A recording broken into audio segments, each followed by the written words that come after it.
Hello friends, in this class I am going to teach you parts of speech. ఈ రోజు క్లాస్లో మనం parts of speech గురించి నేర్చుకోబోతాం. This is very important topic for all competitive exams. ఒక వాక్యం తయారు చేయాలన్నా, ఒక ఫ్రేజ్ తయారు చేయాలన్నా, క్లాస్ చేయాలన్నా వర్డ్ ఈజ్ వెరీ ఇంపార్టెంట్. ఈ వర్డ్ అనేది పదం అనేది చాలా ఇంపార్టెంట్. వాక్యానికి పదంతోనే వాక్యం తయారవుతుంది. ఈ పదాలు అనేటివి వాటి పనిని బట్టి కొన్ని భాగాలుగా విభజించబడ్డాయి. So look at the words are divided into different kinds of classes called parts of speech according to their use, that is according to the work they do in a sentence. They are 8 in number. Parts of speech అనేవి 8 ఉంటాయి. 8 భాషా భాగాలు అంటాం మనం. They are noun, adjective, pronoun, verb, adverb, preposition, conjunction and interjection. Let me repeat: noun, adjective, pronoun, verb, adverb, preposition, conjunction and interjection. What is a noun? First of all, we are going to see what a noun is. Noun. మీ అందరికీ తెలుసు కదా, noun అంటే తెలుగులో దీన్ని నామవాచకం అని అంటారు. నామవాచకం అంటే ఏంటి? ఈ సృష్టిలో ఉన్న పేర్లన్నిటినీ కూడా నౌన్ అంటాం. ఈ వర్డ్స్ అనేటివి రకరకాల జాబ్స్ చేస్తాయి. ఒక మనిషి ఏ విధంగా టీచర్, డాక్టర్, ఇంజనీర్ అనే జాబ్స్ చేస్తాడో అదేవిధంగా పదాలు కూడా రకరకాలైనటువంటి పనులు చేస్తాయి. వాటి పనిని బట్టి వాటికి పేర్లు పెట్టారు. ఒక పేరుని తెలియజేసే పదం ఉందనుకోండి, దాన్ని నౌన్ అంటాం. So what is the job of a noun? Noun యొక్క జాబ్ ఏంటి అంటే ఇది పేర్లని తెలియజేస్తుంది. సృష్టిలో ఉన్న అన్ని పేర్లని కూడా మనం నౌన్ అని అంటాం. So it can be defined, ఇలా డిఫైన్ చేయొచ్చు మనం. నౌన్ అంటే a word which is used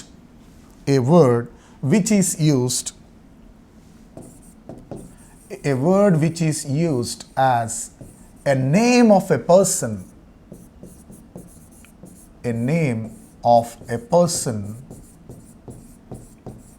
place or thing.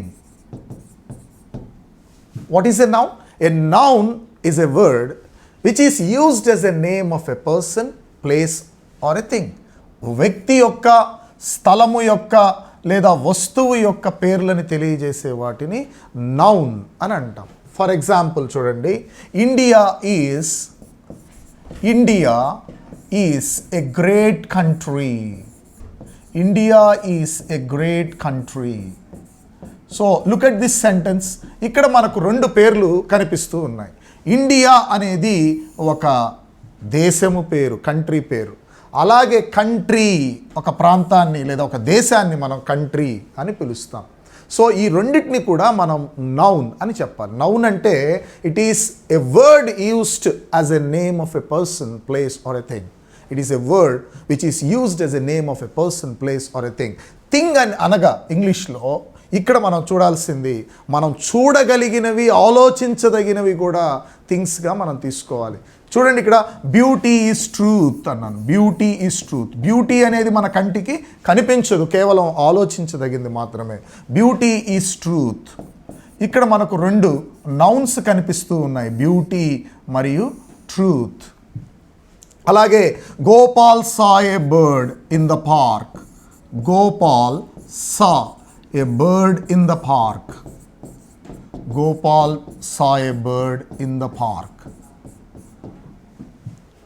So what is a noun, friends? A noun is a word which is used as a name of a person, place or a thing. ఈ ప్రపంచంలో ఉన్న పేర్లన్నిటినీ కూడా మనం నౌన్స్గా పిలవలించబడతాం. Thing అనగా మనము చూసేటివి, తాకేటివి, వినేటివి, ఆ వాసన చూడగలిగేటివి, వీటన్నిటినీ కూడా మనం థింగ్స్ అని అంటాం. ఇక్కడ చూస్తే ఈ వాక్యంలో Gopal is a name of a person, bird is a name and park is also a name. So వీటన్నిటిని నౌన్స్ అంటారు. మళ్ళా ఈ నౌన్ గురించి చాలా పెద్ద పాఠాన్ని మనం నేర్చుకోవాలి. నౌన్ అంటే పేర్లని గురించి తెలియజేసే పదాన్ని నౌన్. ఇందులో చాలా క్లాసిఫికేషన్స్ అనేటివి ఉన్నాయి, అవి మనం తర్వాత చూద్దాం. So I hope you have understood what a noun is. A noun is a word which is used as a name of a person, place or thing. ఈ సృష్టిలో ఉన్న every name is a noun. Every name is a noun. So ప్రతి పేరు కూడా నౌనే అవుతుంది. ఈ నౌన్ని మనం ఎన్ని రకాలు ఉన్నాయి, how many kinds of nouns are there అంటే నౌన్లో ఎటువంటి కేస్ ఉంటుంది, nominative case, accusative case, genitive case.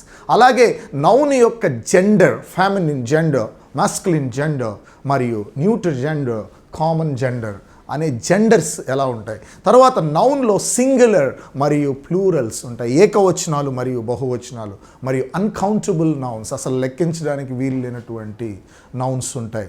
So ఇవన్నీ కూడా మనం నౌన్ అనే క్లాస్లో మనం నేర్చుకోబోతున్నాం. ఇప్పుడు నేను జస్ట్ ఇంట్రడక్షన్ మీకు ఇచ్చాను. Noun is a naming word. It is a word used as a name. గుర్తుపెట్టుకోండి, it is a word used as a name of a person, place or thing. This is a noun.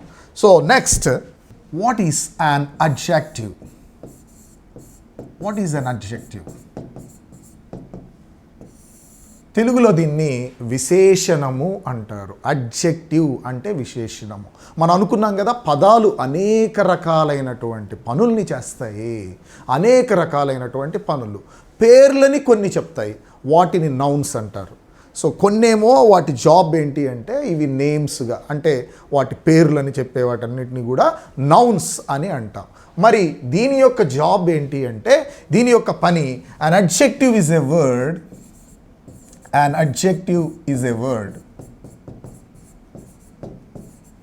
an adjective is a word used to, an adjective is a word used to describe noun or add.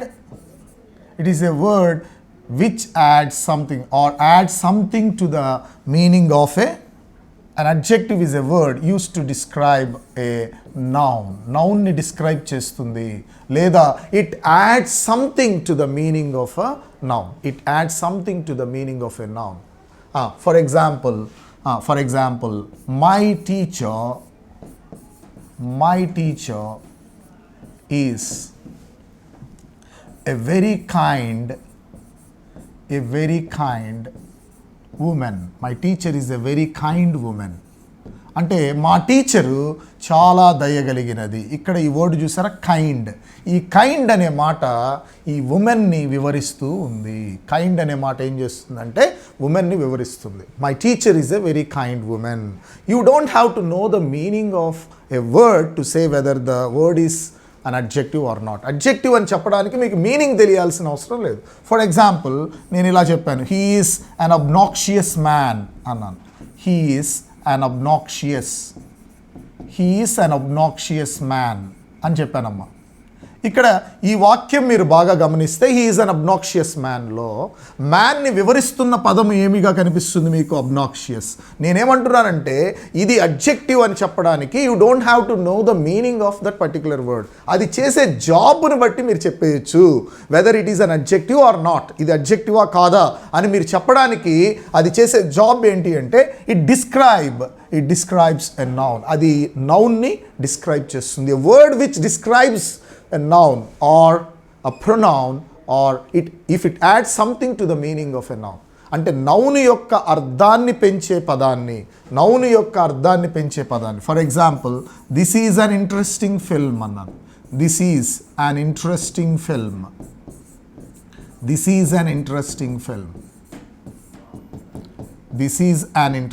Film. ఇది ఎలాంటి film అని మీరంటే this is an interesting film అంట. అంటే noun యొక్క అర్థాన్ని పెంచేటువంటి ఈ పదాలని మనం అడ్జెక్టివ్స్ అంటాం. And what is the definition of an adjective అంటే an adjective is a word which is used to describe a noun. నౌన్ని వివరిస్తుంది, లేదా or add something to the meaning of a noun. లేకపోతే ఏం చేస్తుందంటే use to add something to the meaning of a noun. Noun యొక్క అర్థాన్ని కూడా ఇది పెంచుతుంది, మోడిఫై చేస్తుంది. కాబట్టి చూడండి, అది చేసే జాబ్ను బట్టి మీరు అది అడ్జెక్టివ్ అనాలి. ఇది నౌన్ని మాత్రమే క్వాలిఫై చేస్తుంది. ఇంకొక ఎగ్జాంపుల్ చూడండి, this is an exquisite, this is an exquisite place. చూసారా, మీకు ఎక్స్క్విజిట్ అంటే అర్థం తెలియకపోయినా కానీ ఇది అడ్జెక్టివ్ అని మీరు చెప్పగలిగారు. కారణం, ఇది నౌన్ని వివరిస్తుంది. అడ్జెక్టివ్ అనేది నౌన్ని వివరిస్తుంది. నౌన్ అంటే పేర్లు అనుకున్నాం, అడ్జెక్టివ్ అంటే దాన్ని వివరించే పదాన్ని adjective. So what is the job of an adjective? An adjective is a word which is used to describe noun or add something to the meaning of, or add something to the meaning of a noun, or modifies noun. So that is an adjective. దాన్ని మనం adjective గా చూస్తాం. Next, what is a pronoun? Pronoun అనగానేమి? pronoun అంటే సర్వనామము. Pronoun అనగా సర్వనామము. నామవాచకానికి బదులు అంటే పేరుకు బదులు వాడే పదాలని సర్వనామము అంటారు. ఏ word which is used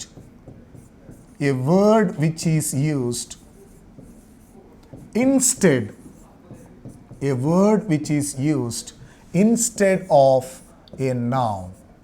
A word which is used instead of a noun. అంటే నౌన్కి బదులుగా, ఇన్స్టెడ్ ఆఫ్ అంటే బదులు అని అర్థం. నౌన్కి బదులుగా వాడే పదాన్ని ప్రొనౌన్ అని అంటారు. For example, John was absent from school. చాలామంది యాబ్సెంట్ తర్వాత వేరే ప్రపోజిషన్స్ రాయడానికి చూస్తుంటారు. అలా రాయకూడదు. యాబ్సెంట్ తర్వాత ఎప్పుడు కూడా ఫ్రమ్ అనే ప్రపోజిషనే ఉండాలి. John was absent from school because he was ill. John స్కూల్కి యాబ్సెంట్ అయ్యాడు. జాన్ అనేది నామవాచకము. అదే ఇక్కడ చూడండి, హీ అనే మాట ఉంది. ఇది నామవాచకానికి బదులు వాడాము. నామవాచకానికి బదులు వాడడాన్ని దాన్ని సర్వనామం అంటాం తెలుగులో. ఇంగ్లీష్లో అయితే ప్రొనౌన్. డెఫినిషన్ చూడండి, pronoun is a word which is used instead of a noun. Next చూద్దాం. He wants to talk to her. ఇక్కడ మీరు గమనిస్తే మనకు రెండు ప్రొనౌన్స్ కనిపిస్తున్నాయి ఈ వాక్యంలో, he and also her. ఈ రెండు కూడా నామవాచకానికి బదులు వాడుతున్నాం. he wants to, అతను ఆమెతో మాట్లాడాలనుకుంటున్నాడు. he wants to talk to her. And look at the next example చూద్దాం. It's their fault అన్నాను. It is their fault. ఇక్కడ ఇట్ అనే పదాన్ని కూడా మీరు బాగా గమనిస్తే అది మీకు ప్రొనౌన్గా కనిపిస్తుంది. ఇది ప్రొనామియల్ అడ్జెక్టివ్ అంటాం. అవి నెక్స్ట్ క్లాసెస్లో మనం గమనించవచ్చు. నామవాచకానికి బదులు వాడేటువంటి పదాన్ని ఇంగ్లీష్లో ప్రొనౌన్ అంటారు. What is a pronoun? A pronoun is a word which is instead of a noun. అంటే ఒక నౌన్కి బదులుగా వాడే పదాన్ని ప్రొనౌన్ అని అంటాం. నెక్స్ట్, వర్బ్ అంటే ఏంటో ఇప్పుడు మనం చూడబోతున్నాం. Verb, we have seen noun, adjective, pronoun. Noun అంటే పేర్లు, అడ్జెక్టివ్ అంటే ఆ పేర్లని వివరించే పదాలు, ప్రొనౌన్ అంటే నామవాచకానికి బదులు వాడేటువంటి వాటిని ప్రొనౌన్స్ అంటారు. వెర్బ్ అనగా a verb is a word which is used to express or which is used to show action, state or possession. Action, state or position. అంటే పనిని గురించి, స్థితిని గురించి, కలిగి ఉన్న దాని గురించి తెలియజేసే పదాలని వర్బ్స్ అని అంటారు ఇంగ్లీష్లో. పనిని గురించి, స్థితిని గురించి లేదా కలిగి ఉన్న దాన్ని తెలియజేసే పదాలని verb అని అంటాం. It is a very very important word. The word verb is taken from the Latin word verbum which means a word. అంటే వర్డ్ అనే లాటిన్ పదంలో నుంచి వెర్బమ్ అంటాం. వెర్బమ్ అనే లాటిన్ పదానికి అర్థము వర్డ్. అంటే ఇది చాలా ప్రాముఖ్యమైన పదము ఇంగ్లీష్ వాక్యములో. It is a very very important word. అంటే మన మనిషి శరీరానికి వెన్నుముక ఎంత అవసరమో ఇంగ్లీష్ వాక్యానికి వర్బ్ అనేది చాలా అవసరం. ఈ వర్బ్ని మనము లేకుండా వాక్యాన్ని చేయలేము. వర్బ్ లేకుండా వాక్యాన్ని చేయలేము. వర్బ్ ఉంటే ఒక చిన్న పదం కూడా వాక్యం అయిపోతుంది. So look at this example friends. Look at this example. Valmiki wrote the Ramayana. Valmiki wrote the Ramayana. ఇక్కడ wrote అంటే రాయడం. ఇది మనకేం తెలియజేస్తుంది అంటే యాక్షన్ని తెలియజేస్తుంది. వెర్బ్ యొక్క పని ఏంటి? పని గురించి తెలియజేయడం, స్థితిని గురించి తెలియజేయడం, కలిగి ఉన్న దాని గురించి తెలియజేయడం. So look at the next example friends. Next example మనం చూసినట్లయితే రాణి ఈజ్ ఏ టీచర్. రాణి ఏమై ఉన్నది? టీచర్ అయి ఉన్నది. ఈజ్ అనే పదము, నేను అండర్లైన్ చేసిన ఈజ్ అనే పదము స్టేట్ని తెలియచేస్తుంది. స్టేట్. అలాగే ఐ హ్యావ్ ఏ కార్. ఇక్కడ హ్యావ్ అనే పదం కూడా వెర్బ్. ఇది మనకి ఏమి కలిగి ఉందో తెలియజేస్తుంది. పొజిషన్. అర్థమవుతుందా friends? A verb is a word which is used. A word which is used to show action, state or position is called a verb. దాన్నే మనం వర్బ్ అని అంటాము. వర్బ్ అనేది చాలా చాలా ఇంపార్టెంట్ పదము. It is taken from the Latin word verbum. Verbum అనే పదం నుంచి తీసుకోబడింది. దీని అర్థం ఏంటి అంటే వర్డ్ అనే అర్థం. సో ఈ వర్బ్ మీద మీకు గనక పర్ఫెక్షన్ వస్తే ఇంగ్లీష్లో ఎన్ని వర్బ్స్ అయితే మీరు నేర్చుకోగలుగుతారో. So I suggest that you should learn more number of words in order to improve your language. మీ లాంగ్వేజ్ని డెవలప్ చేసుకోవడానికి ఎక్కడ వేసిన గొంగలు అక్కడే ఉండకూడదు. ఎప్పుడు చిన్న చిన్న examples. I go to school every day. ఎప్పుడు ఆ గోనే సీత డ్రింక్స్ మిల్క్ కాదు. You have to learn number of verbs. మీ దగ్గర చాలా నెంబర్ ఆఫ్ వర్బ్స్ లిస్ట్ ఉండాలి. I will try my level best to teach you more number of words. ఎప్పుడు ఇవే పాత ట్రెడిషనల్ వర్డ్స్ కాకుండా we are going to learn in these sessions. మనం ఈ క్లాసెస్లో మనం చాలా చక్కగా ఇంగ్లీష్ డెవలప్ అయ్యేదానికి అవకాశం. ఎక్కడ వేసిన గొంగలి అక్కడే అన్నట్లు కాకుండా మనం అడ్వాన్స్డ్గా ముందుకెళ్ళేదానికి మీరు ఖచ్చితంగా మీరు కోఆపరేషన్ కనుక ఉంటే ఖచ్చితంగా మనం దాన్ని సాధించుకోవచ్చు. I'm going to teach you more number of verbs so that you can use English in a proper way, in a right way. మీరు ఇంగ్లీష్ని మీరు డెవలప్ చేసుకోవచ్చు. ఎప్పుడు ఇంగ్లీష్ని ఎలా నేర్చుకోవాలంటే మనం దాన్ని మాట్లాడాలి, దాన్ని ప్రాక్టీస్ చేయాలి. అర్థమవుతుందా? It's not other language. కాబట్టి unless we open our mouth we can't speak English properly. So that is my suggestion. I want every one of you to take this in a very serious note. Practice చేయండి. Practice makes man perfect అంటారు కదా. So you have to practice చేయాలి. And remember, it is not at all a difficult task to learn English. English నేర్చుకోవడం అసలు కష్టమైన పనే కాదు. అది మార్క్ మై వర్డ్స్. నా వాక్యాన్ని గుర్తుపెట్టుకోండి. వర్బ్ అనేది చాలా ఇంపార్టెంట్ అయినటువంటి పదము. ఇది యాక్షన్ని, స్టేట్ని, పొజిషన్ని తెలియజేస్తుంది. మీరు రెగ్యులర్గా వర్బ్స్ నేర్చుకుంటూ ఉండడం వల్ల మీ ఇంగ్లీష్ అనేది ఖచ్చితంగా డెవలప్ అవుతుంది. I want all of you to learn more number of verbs in order to improve your vocabulary. Have you got my point? Next, adverb. దీన్ని క్రియా విశేషణము అని అంటారు. క్రియా విశేషణము ఇది ఏం చేస్తుందంటే ఇది క్రియ యొక్క అంటే వర్బ్ని మోడిఫై చేస్తుంది, అర్థాన్ని పెంచుతుంది. వర్బ్ యొక్క అర్థాన్ని పెంచుతుంది. చూడండి, an adverb is a word జాగ్రత్తగా చూడండి friends, a word which is used a word which is used to add something to the meaning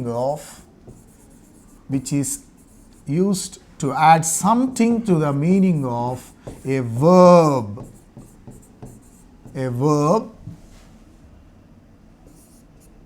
an adjective, verb, adjective or another adverb. Have you got the point? ఈ adverb లేదా adverb అనే పదము ఏం చేస్తుందంటే verb యొక్క అర్థాన్ని పెంచుతుంది, adjective యొక్క అర్థాన్ని పెంచుతుంది, లేదా మరి యొక్క అడ్వర్బ్ యొక్క అర్థాన్ని పెంచుతుంది. అలాంటి పని చేసేటువంటి పదాన్ని ఏమంటారంటే అడ్వర్బ్ అని అంటారు. ఫర్ ఎగ్జాంపుల్ చూడండి,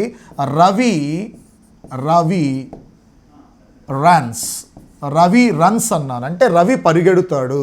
ఈ పరిగెత్తడం అనేది ఏంటి? It is a verb. పరిగెత్తడం అనే దాన్ని వర్బ్ అని అంటాము. పరిగెత్తడం వర్బ్ అంటాం. ఈ వెర్బ్ని ఏది క్వాలిఫై చేస్తుందో చూడండి. రవి రన్స్ ఫాస్ట్ అనగానే ఈ ఫాస్ట్ అనే పదము రవి గురించి చెప్తుందా, అతను ఎలా పరిగెడుతున్నాడో చెప్తుందా? అతను ఎలా పరిగెడుతున్నాడు అంటే ఈ ఫాస్ట్ అనే అడ్వర్బ్ రన్స్ అనే వెర్బ్ని మోడిఫై చేస్తుంది. కాబట్టి దీన్ని ఏమంటామంటే ఇది వెర్బ్ని మోడిఫై చేసిందాము, వర్బ్ని మోడిఫై చేసింది. ఫర్ ఎగ్జాంపుల్ ఇంకొక ఎగ్జాంపుల్ చూద్దాం. షీ టీచెస్, ఆమె బోధిస్తుంది. షీ టీచర్స్ వెంటనే ఏమంటారు? ఎలా బోధిస్తుంది. చూడండి, she is an excellent teacher అంటే టీచర్ ఎలాంటిది? ఎక్సలెంట్, అది అడ్జెక్టివ్. అలా కాకుండా ఆమె బోధిస్తుంది అన్నాను, బోధించడాన్ని ఏమంటాం? వర్బ్ అంటాం. బోధించడాన్ని వర్బ్ అని అనాలి. ఆమె ఎలా బోధిస్తుంది అంటే వెంటనే మీరు ఏమంటారంటే ఎక్సలెంట్లీ, ఆమె చాలా అద్భుతంగా, ఎక్సలెంట్గా ఆమె బోధిస్తుంది. ఈ ఎక్సలెంట్లీ అనే పదము వెర్బ్ని క్వాలిఫై చేసింది. మన డెఫినిషన్ ప్రకారం ఏ పదమైనా వెర్బ్ యొక్క అర్థాన్ని మోడిఫై చేస్తే దాన్ని ఏమని పిలవాలి? Adverb. An adverb is a word which is used to add something to the meaning of a verb, adjective or another adverb. ఇప్పుడు డెఫినిషన్లో భాగంగా మనం ముందుకెళ్దాం. డెఫినిషన్లో చూడండి, he is a very good player. He is a very good player. ఈ వాక్యం మీరు బాగా గమనిస్తే ఇక్కడ మనకు ఒక అడ్జెక్టివ్ కనిపిస్తుంది. ఏంటి అడ్జెక్టివ్? గుడ్ అనేది అడ్జెక్టివ్ అమ్మ. ఈ అడ్జెక్టివ్ని ఏది క్వాలిఫై చేస్తుంది అంటే ఆ అడ్జెక్టివ్ని జాగ్రత్తగా చూడండి, వెరీ అనే పదము ఈ అడ్జెక్టివ్ని క్వాలిఫై చేస్తుంది. Very good player. మన డెఫినిషన్ ప్రకారం if a word qualifies an adjective that is called an adverb. అడ్జెక్టివ్కి అడ్వర్బ్కి ఉన్న తేడా ఏంటి అంటే అడ్జెక్టివ్ అనేది ఈ గుడ్ అనే పదం ఉంది చూసారా, ఇది ప్లేయర్ గురించి అంటే నౌన్ గురించి మాట్లాడుతుంది. అడ్జెక్టివ్ ఎవరికి సర్వెంట్ అంటే నౌన్కి సర్వెంట్ అమ్మ. కానీ అడ్వర్బ్ అనేది నౌన్కి కాదు, అడ్జెక్టివ్ని క్వాలిఫై చేస్తుంది. చూసారా, అడ్జెక్టివ్ని క్వాలిఫై చేసింది. వెరీ అనే పదము గుడ్ని క్వాలిఫై చేసింది. మీరు ఒక పరీక్షించుకోవాలంటే చూడండి, హీ ఈస్ వెరీ ప్లేయర్ అంటామా, he is a good player అంటామా? He is a good player అంట. ఎందుకని? ప్లేయర్కి కావాల్సింది అడ్జెక్టివ్, ప్లేయర్ అనే నౌన్కి కావాల్సింది అడ్జెక్టివ్. కానీ హీ ఈస్ గుడ్కి కావాల్సింది దానికి ఇంకొంచెం పెంచేటువంటి పదం very. So very is not for noun, very is for adjective. So అడ్జెక్టివ్ని క్వాలిఫై చేస్తే మనం ఏమంటాం ఫ్రెండ్స్? దాన్ని అడ్వర్బ్ అంటాం. డెఫినేషన్లో మనం మూడో దానికి వెళ్ళిపోతాం. అడ్వర్బ్ని క్వాలిఫై అంటే ఇంకొక అడ్వర్బ్ని క్వాలిఫై చేసిన example, she speaks very fast. She speaks very fast. ఇప్పుడు రెండు యాడ్వర్బ్స్ ఇక్కడ మీరు గమనిస్తారు. ఆ రెండు యాడ్వర్బ్స్ ఏంటో చూడండి ఒకసారి. షీ స్పీక్స్, ఆమె మాట్లాడుతుంది. ఎలా? హౌ? ఫాస్ట్. ఇది యాడ్వర్బ్. ఇప్పుడు ఈ యాడ్వర్బ్ని ఇంకా క్వాలిఫై చేసింది ఏంటిది? వెరీ. ఇది కూడా యాడ్వర్బ్. సో యాడ్వర్బ్ యొక్క పని, వాటి యొక్క జాబ్ ఏంటి అంటే ఏంటో చెప్పాలి ఫ్రెండ్స్. వర్బ్ని క్వాలిఫై చేస్తుంది, రెండోది అడ్జెక్టివ్ని క్వాలిఫై చేస్తుంది, రెండోది యాడ్వర్బ్ని క్వాలిఫై చేస్తుంది. అలా క్వాలిఫై చేసే పదాన్ని తెలుగులో క్రియా విశేషణము అంటాము, ఇంగ్లీష్లో యాడ్వర్బ్ అని అంటాం. పేర్లని చెప్పేటువంటి పని చేస్తుంటే ఆ జాబ్ చేసేవాళ్ళని, ఇప్పుడు పేషెంట్లను చూసే వాళ్ళని డాక్టర్ అంటాం, అంతేనా? పాఠాలు బోధించే వాళ్ళని టీచర్ అంటాం. అలాగే పేర్లు చెప్పే పదాలని నౌన్, పేరుకు బదులుగా వాడే వాటిని ప్రొనౌన్. నౌన్ యొక్క అర్థాన్ని పెంచుతూ ఆ డ్యూటీ చేసేటువంటి పదాలని, వాటన్నిటినీ మనం అడ్జెక్టివ్స్ అని పెట్టాం వాటికి పేరు. వాటితో పాటు నౌన్ యొక్క ఆ వెర్బ్ యొక్క మరియు అడ్జెక్టివ్ యొక్క మరియు అడ్వర్బ్ యొక్క పనిని చెప్పేదాన్ని యాడ్వర్బ్ అంటాం. ఒక్కొక్క దానికి ఒక్కొక్క జాబ్ ఉంది, అది మీరు జాగ్రత్తగా గుర్తుపెట్టుకోవాలి. చెప్పండి ఫ్రెండ్స్, పేర్లు చెప్పే వాటిని ఏమంటాం? నౌన్. పేరుకు బదులు వాడే వాటిని ప్రొనౌన్. పని గురించి చెప్పేదాన్ని వర్బ్. పని యొక్క అర్థాన్ని మోడిఫై చేసి అడ్జెక్టివ్ యొక్క అర్థాన్ని మోడిఫై చేసి లేదా అడ్వర్బ్ యొక్క అర్థాన్ని మోడిఫై చేసే పదాన్ని ఏమంటామమ్మా? Exactly right, that is an adverb. Next,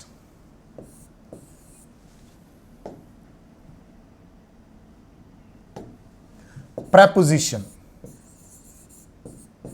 Preposition, దీన్ని ప్రిపోజిషన్ అని పిలవకూడదు. ప్రొనౌన్సియేషన్ కూడా చాలా ఇంపార్టెంట్. దీన్ని ప్రపోజిషన్ అంటారు బ్రిటిష్ ఇంగ్లీష్లో. దీని అర్థం ఏంటి అంటే తెలుగులో దీన్ని విభక్తి అంటాం. తెలుగులో మనం నేర్చుకుంటాం కదా, నేను స్కూల్కి వెళ్తున్నాను, స్కూల్కి, దీన్ని విభక్తి అంటాం. ఇది ఎందుకు వాడతామంటే ఆ రిలేషన్ని చెప్పడానికమ్మా. ఏ ప్రపోజిషన్ ఈజ్ ఏ వర్డ్, చాలా జాగ్రత్తగా చూడాలి. A preposition is a word. A preposition is a word used before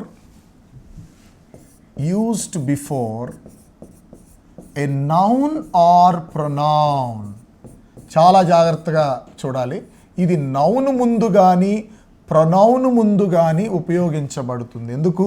to show it's relation, to show its relation to the other part of the sentence, to the other part of the sentence, to the other part of the sentence. So what is a preposition, friends? It is a word which is used before a noun or pronoun in order to show its relation to the other part of the sentence. అంటే ఇది noun ముందు లేదా pronoun ముందు ఉంచబడి, ఇప్పుడు చూడండి, he is in the room, he is in the room అంటే room ముందర ఉపయోగించబడింది. ఇది ఇన్ అనే పదము రూము ముందు ఉపయోగించబడింది. చూసారా, ఇన్ అనేది ప్రపోజిషన్. ఇది రూము ముందు ఉపయోగించబడి రూమ్ అనే నౌన్ ముందు ఈ రూమ్కి మిగతా వాక్యానికి ఉన్న సంబంధాన్ని తెలియజేస్తుంది. ఇతను రూములో ఉన్నాడు, అతను రూములో ఉన్నాడు. ఒకవేళ ప్రపోజిషన్ ఇక్కడ వాడకపోతే ఈ వాక్యానికి అసలు సెన్స్లెస్ సెంటెన్స్ అవుతుంది. హీ ఈజ్ ద రూమ్ అవుతుంది. So that is incorrect. దాన్ని తప్పుగా మనం పరిగణించాలి. అలాగే మీరు గమనిస్తే she is fond of music. మ్యూజిక్కి ఆ మిగతా వాక్య భాగానికి ఈ అడ్జెక్టివ్కి ఖచ్చితంగా ఫాండ్ అనే అడ్జెక్టివ్కి ఆఫ్ అనే ప్రపోజిషన్ రాయాలి. ఫాండ్ అనే అడ్జెక్టివ్కి ఆఫ్ అనే ప్రపోజిషన్ రాయాలి. అలాగే మీరు గమనిస్తే he jumped, the pox jumped over the fence, the pox jumped over the fence, the pox jumped over the fence. చూడండి, ఒక ప్రపోజిషన్ అనేది నౌన్కి లేదా ప్రొనౌన్కి ముందు ఉపయోగించబడి ఆ పదానికి మిగతా వాక్య భాగానికి ఉన్న సంబంధాన్ని తెలియజేసే పదాన్ని మనం ఏమని పిలవాలంటే ప్రపోజిషన్ అని పిలవాలి. దీన్ని తెలుగులో విభక్తి అంటాము. This is one of the most difficult areas in English language.